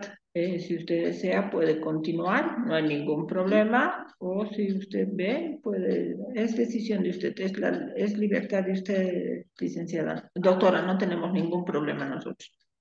Excelente. Entonces, ¿les parece que avancemos hasta las 9? Y mañana también avanzamos hasta las 9, 2 horas. ¿Les parece? Doctora, ya que vamos a avanzar un poco más, ¿me escucha? Ujú. Sí, sí, sí, sí, lo escucho. Podríamos de repente formular algunas preguntas. Por ejemplo, yo tengo una en el tema de apelaciones, en el caso de asistencia familiar también, en la sentencia de asistencia familiar se puede apelar. Sí, pero en este caso no estaríamos viendo mucho procesos de asistencia familiar, ¿no? Porque tienen una normativa muy propia, un procedimiento propio, ¿no? En razón a la Exacto, materia. exacto, pero se puede apelar. Sí, sí, claro, claro, todo proceso tiene instancias de apelación como recursos de defensa de la parte que crea que se está siendo vulnerado algún tipo de derecho, ¿no? Entonces hay que saber cómo configurarlo, qué instancias lo reconoce la norma específica y si también dentro de una vulneración grave y agotado todas las instancias habidas dentro del ordenamiento jurídico ordinario, podríamos ver un amparo constitucional, ¿no? Entonces, sí, hay varias formas de apelar alguna decisión o una resolución judicial. Muy bien, gracias, doctora. Ujú. No, a usted, a usted. Doctora, una pregunta. Sí, por favor, En este adelante. proceso ordinario, igual Ujú. se puede llegar hasta la casación. Claro, buena pregunta. En el proceso ordinario es el único proceso que se puede llegar a casación, ¿no? Que es en Sucre. ¿no? Entonces, esa es la última instancia de apelación, la última, ¿no? Entonces, se puede. Entonces, a ver, aquí se los pongo un ejemplo de lo que es un acta de conciliación, los efectos que va a tener esta acta de conciliación. Aquí tengo el procedimiento, ¿no? El artículo 363 del Código Procesal Civil dice, agotada la vía conciliatoria, el proceso se iniciará con la presentación de la demanda, que deberá reunir los requisitos de forma y contenido señalados en el artículo 110 del presente código, lo que les decía. Dictada la providencia de la admisión de la demanda, se correrá en traslado y se ordenará la citación de la parte demandada. Cuando hablamos de citación, siempre tenemos que asociarlo con el primer paso, ¿no ve? Que va a ser poner en conocimiento de la demanda al demandado, por eso se llama citación. Y después de la citación, cambia de nombre y se llama notificaciones, ¿no? Entonces, solo se cita con la demanda. Citada legalmente, la parte demandada deberá contestar en el plazo de 30 días, ¿no? Esto es importante, 30 días calendarios. A tiempo de la contestación, la parte demandada podrá reconvenir, es decir, podrá presentar una contrademanda. Se correrá en traslado a la reconvención a la parte actora, es decir, al demandante, para que conteste en el mismo plazo de 30 días. Si yo te estoy dando 30 días para responder y si tú me contrademandas, es lógico y la ley lo prevé así, que también tenga estos 30 días para responder a esta contrademanda. Si se opusieren a la demanda o la reconvención excepciones previas, se correrá el traslado a la parte actora o la parte demandada, según fuera el caso, por un plazo de 15 días, ¿no? Excepciones, ¿qué tipo de excepciones? Ojo que los plazos son perentorios, ¿no? Tenemos que tener mucho cuidado con los plazos que establece la norma, porque te pasas y no hay forma, no hay poder en el mundo que pueda cambiar ese plazo. No hay. Hay que tener muchísimo cuidado. Contar 10 veces, pedir a un amigo que te lo cuente 10 veces. Así de importante es, queridos estudiantes. Se los digo porque yo he aprendido con sangre esto. Realmente es muy delicado y eso puede ser determinante para que ganes o pierdas un proceso. Es muy importante. ¿Ya?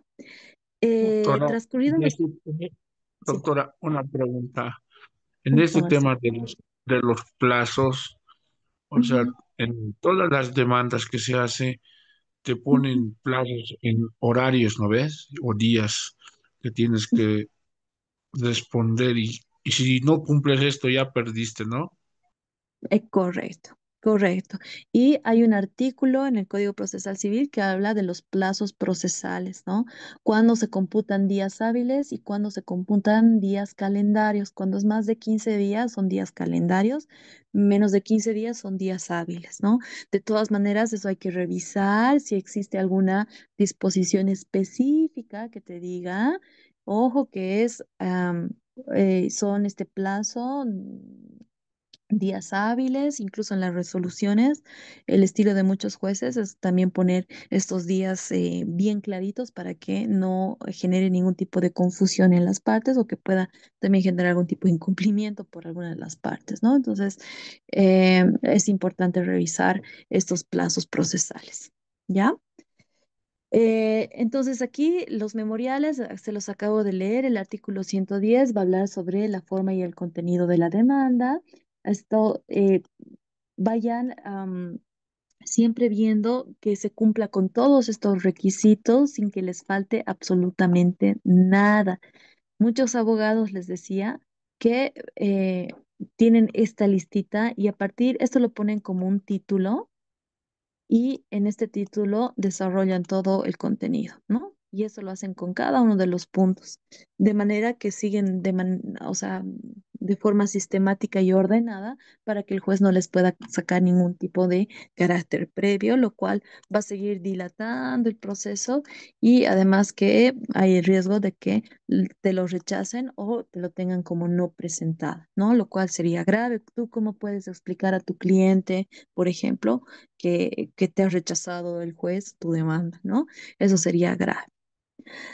La reconvención, también conocida como demanda reconvencional, es aquella demanda judicial que ejerce el demandado, ¿no? En defensa, en el mismo proceso judicial al momento de contestar la demanda de la que ha sido objeto. La reconvención también tiene sus previsiones en el Código Procesal. El artículo 130 habla sobre este recurso que tiene la parte demandada, observando en lo pertinente los mismos requisitos exigidos en la demanda, es decir, el artículo 110. ¿No ve? Todos los incisos que tiene el artículo 110, igualito es la reconvención.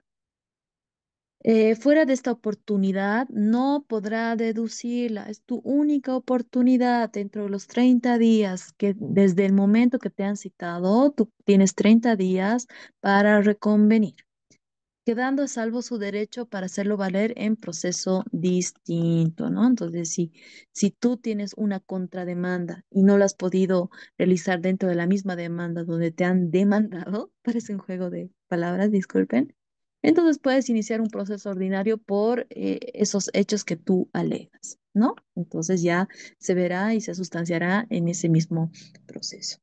De admisibilidad, la reconvención será admisible solo en los procesos ordinarios siempre que corresponda a la competencia de la autoridad judicial que conociera la demanda por razón a la materia. ¿Qué significa esto? Que estamos hablando de si es civil, si es laboral, si es em, penal, etcétera, ¿no ve? Pero en razón a la materia, ahorita estamos hablando de materia civil, 100% eminentemente civil. Si no, estaríamos viendo una incompetencia, que es una excepción, un recurso de defensa que tiene la parte demandante o la parte demandada, según sea el caso. ¿Ya?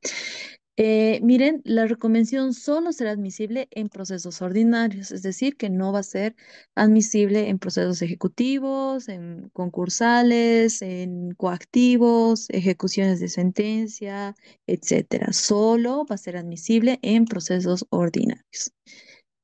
La parte demandada podrá ampliar o modificar su reconvención solo hasta antes de la contestación a esta por la parte actora, ¿no? Hay ciertas oportunidades que puedes ampliar o modificar. Es interesante este punto que también tiene un plazo perentorio porque aquí establece claramente antes de la contestación de esta, es decir, antes de los 30 días, tú podrás ampliar o modificar esta contrademanda dirigida a quien es la parte actora, la parte demandante. En cuanto al trámite, el plantea la reconvención, se correrá en traslado a la parte actora, quien deberá responder en el plazo de 30 días, observando las formas previstas en la contestación. Después de interpuesta la reconvención, solo se van a admitir documentos de fecha posterior, es decir, de reciente conocimiento, o siendo anteriores bajo juramento de no haberse tenido conocimiento de ellos. Esto puede pasar. La reconvención se sustanciará y resolverá juntamente con la demanda principal. Eso quiere decir que el juez tiene que pronunciarse también sobre los hechos alegados y que están establecidos o consignados en la reconvención presentada por la parte demanda. Ahora aquí está una de las cosas más neurálgicas que hemos venido hablando del proceso ordinario, que es justamente la prueba, ¿no? Y para hablar de la prueba, vamos a invocar este principio de verdad material que veíamos al inicio de nuestra clase. La autoridad judicial, en relación a los hechos alegados por las partes, siempre tiene el deber de averiguar esta verdad material valiéndose de los medios de prueba producidas en base a un análisis integral. Es decir, yo te voy a presentar diferentes tipos de prueba, pero tú como juez puedes ir interpretando esta prueba y si consideras necesaria aumentar más pruebas, entonces tienes la facultad de poder realizar. ¿Ya? La carga de la prueba, quien pretende un derecho debe probar los hechos, ¿no ve? Quien contradiga la pretensión de su adversario también tiene que probar los hechos impeditivos, modificatorios o extintivos del derecho de la parte actora. Si yo te estoy diciendo que me debes $10.000 y yo te estoy diciendo que no te debo, entonces, ¿cómo pruebo que no te debo? Te presento pues un acuerdo transaccional, te presento una, no sé, una compensación, te presento una prescripción, te presento no sé, una donación, te presento, no sé, un recibo de pago notariado. No sé, puedo presentar diferentes tipos de pruebas que impidan, modifiquen o extingan el derecho que está pretendiendo la parte actora, ¿no? Tengo que presentar estas pruebas. La carga de la prueba de que el presente código impone a las partes no impedirá la iniciativa probatoria de la autoridad judicial. ¿No ves? Lo que hemos dicho, esta facultad que va a tener el juez para establecer otros medios de prueba que no están siendo presentados por las partes, pero que buscan la verdad material del hecho, ¿no ves? Del objeto del litis. Ya, aquí están los medios de prueba. ¿Cuáles son los medios de prueba? ¿Quién me puede ayudar a leer el artículo 144, por favor?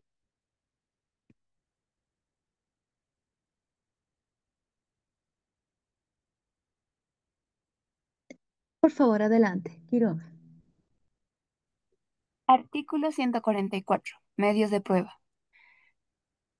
1. Son medios legales de prueba los documentos, la confesión, las declaraciones de testigos, la inspección judicial, la reconstrucción de hechos, el peritaje, las presunciones y las pruebas por informe. Segundo, igualmente se considera medios legales de prueba los documentos y firmas digitales y los documentos generados mediante correos electrónicos en las condiciones previstas en la ley.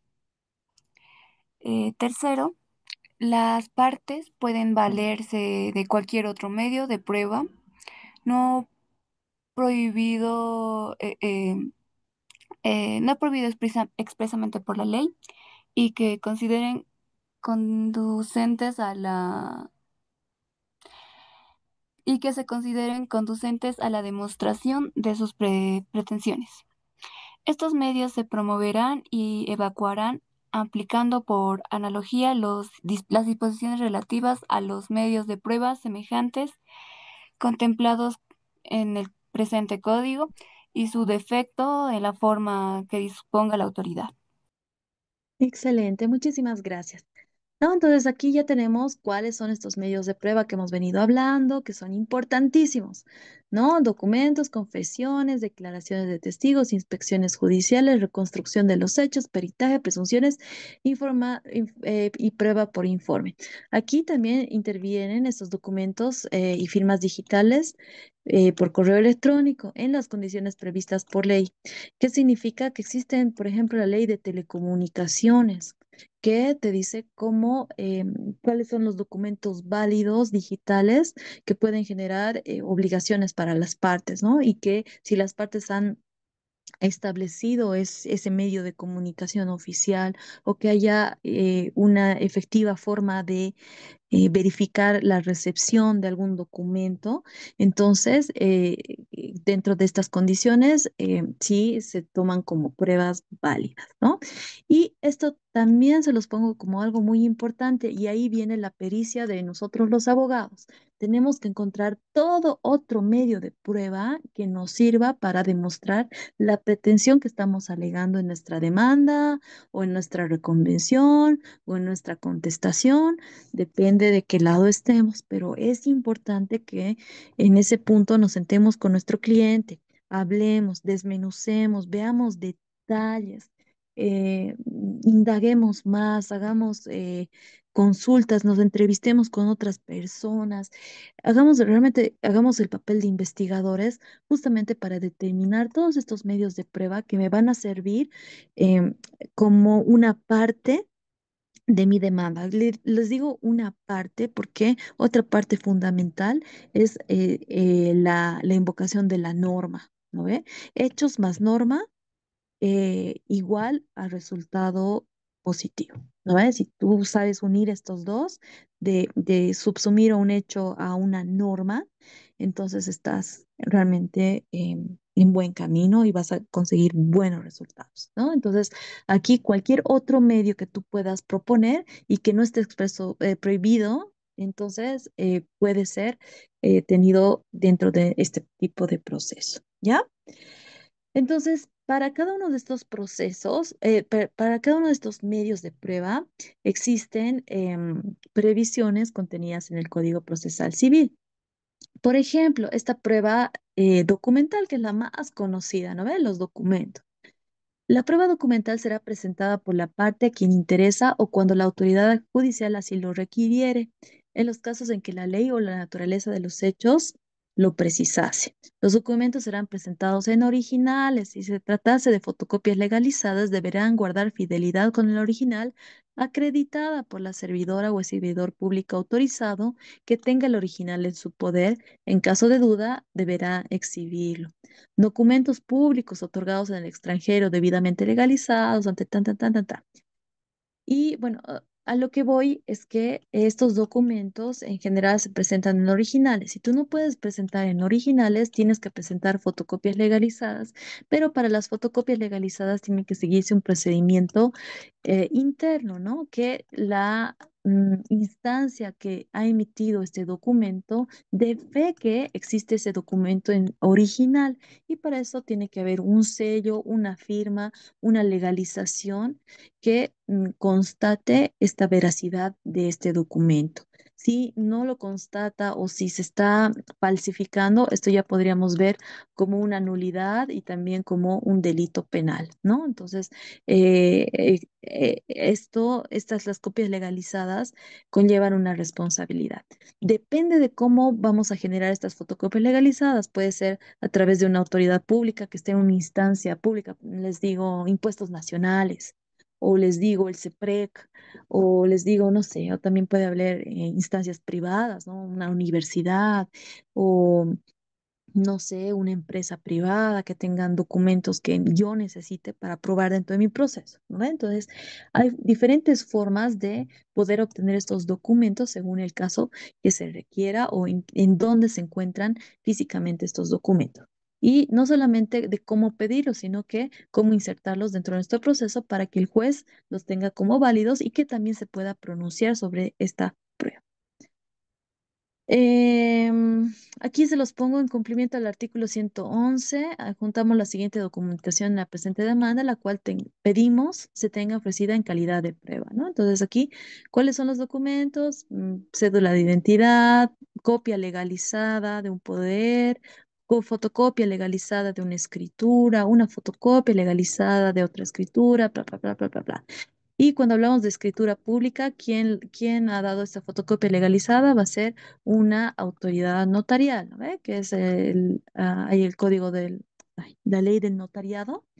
La ley del notariado, que no me acuerdo qué artículo es, a ver, la ley del notariado es, la ley del notariado, no me acuerdo qué ley es, ya me he cruzado, ahorita les digo. La 483 es la ley del notariado que va a establecer cómo se tienen que expedir, quién tiene que expedir estas fotocopias legalizadas solicitadas por las partes, ¿no? Que tengan algún tipo de interés. Entonces, todo esto se adjunta a la demanda y se solicita que se lo tenga en calidad de prueba. Y así existen diferentes medios de prueba que les voy a pedir que para mañana ustedes le puedan dar una revisada para que lo podamos conversar. Por favor, anótense. Quiero que me revisen desde el artículo 144 todos los medios de prueba que establece el parágrafo primero, ¿no ve? Que están a partir del 144 adelante. 147, 156, 157, 168, así. Prueba pericial, prueba por informe, las presunciones, etcétera. ¿Ya? Hasta el 206. Y con eso habríamos terminado el tema de las pruebas, ¿no? Que es simplemente un paso más que tenemos dentro del proceso ordinario, ¿no ve? Cuando presentamos la demanda, tenemos que adjuntar pruebas. Cuando presentamos la contestación, la reconvención o las excepciones, tenemos que presentar pruebas. Y ya en la audiencia preliminar se tendrán que tratar qué tipos de pruebas se admiten y qué tipo de pruebas se van a diligenciar en la misma audiencia o se van a derivar a una audiencia complementaria. Por ejemplo, les explico aquí un poquito. Una prueba referida, por ejemplo, a una prueba pericial. ¿Quién sabe qué es una prueba pericial? A ver, ¿qué es una prueba pericial?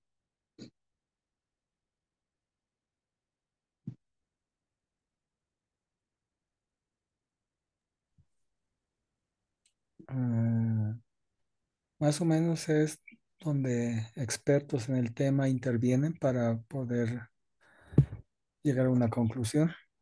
Exacto, muy bien. Una prueba pericial es justamente un especialista con conocimientos especializados en alguna ciencia, arte, industria o técnica, ¿no?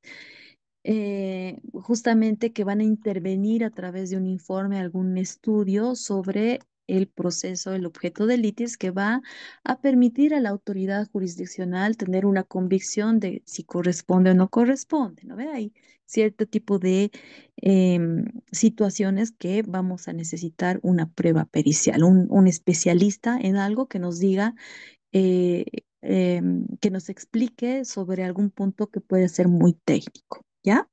Entonces, pero si nosotros vamos a pedir un punto, una prueba pericial, ¿lo podremos hacer en esta audiencia preliminar? No se olviden que en la audiencia preliminar recién vamos a fijar el objeto del proceso. Entonces, ¿cómo yo puedo determinar una prueba pericial donde tiene que haber un estudio de una persona especialista si ni siquiera sé cómo está marcada mi cancha? Si no sé cuáles son los puntos que yo tengo que probar.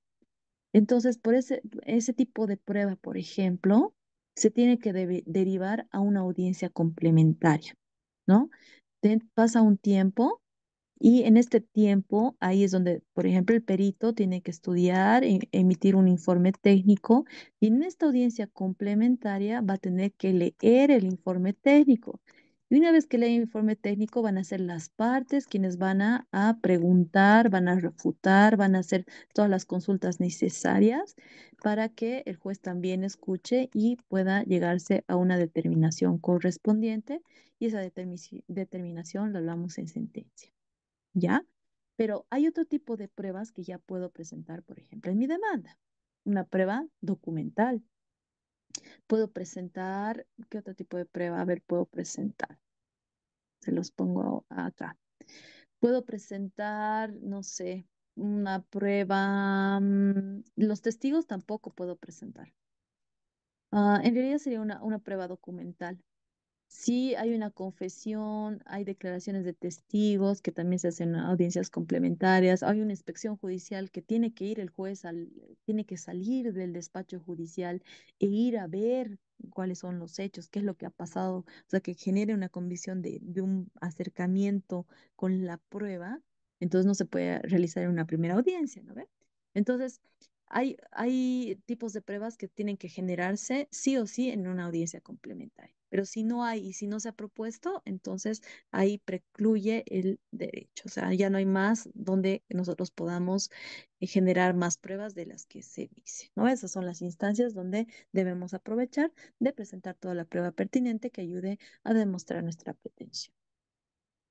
¿Ya? ¿Qué les parece si quedamos ahí? Mañana vamos a seguir avanzando los procesos de estructura monitoria y al final vamos a hablar de las apelaciones y recursos que se pueden interponer, ¿no? Ya teniendo claro cuáles son la naturaleza de cada uno de estos procesos y ya vamos a hablar de, de las apelaciones y recursos que se tramitan paralelamente. Gloria, ¿qué se debe revisar para mañana? Todos los medios de prueba que establece el 144 y especifica los artículos siguientes del Código Procesal Civil.